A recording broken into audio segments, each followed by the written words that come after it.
আসসালামু আলাইকুম সুপ্রিয় ফুটবল ফ্যান। আজকের এই ভিডিওতে আমি আপনাদের সাথে আলোচনা করব ফিফা ওয়ার্ল্ড কাপ 2026 সালে রোনালদো খেলবেন কিনা তা নিয়ে।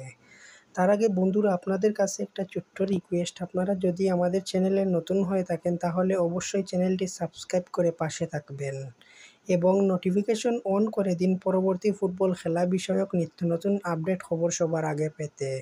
তো বন্ধুরা, সৌদি আরবের ক্লাব আল নাসেরের তারকা ফুটবলার রোনালদোর পর্তুগাল অলরেডি বিশ্বকাপ বাছাই পর্বের ম্যাচগুলো খেলতেছে এবং বর্তমান সময়ে খুবই দারুণ ছন্দে রয়েছে রোনালদোর পর্তুগাল।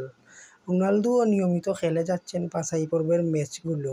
এমনকি তিনি একটি মিডিয়ার সাক্ষাৎকারে জানান তিনি পুরোপুরি প্রস্তুত 2026 সালের বিশ্বকাপ খেলার জন্য, যদি সব কিছু ঠিকঠাকভাবে থাকে। তো বন্ধুরা, আপনারা কি মনে করেন ফিটনেস ধরে রেখে রোনালদো 2026 বিশ্বকাপ খেলতে পারবেন? তা অবশ্যই জানাবেন কমেন্ট করে। ভিডিওটি যদি আপনাদের কাছে ভালো লেগে থাকে তাহলে একটি লাইক দিবেন। আর হ্যাঁ, এতক্ষণ আমাদের সাথে থাকার জন্য ধন্যবাদ সবাইকে। আল্লাহ হাফেজ।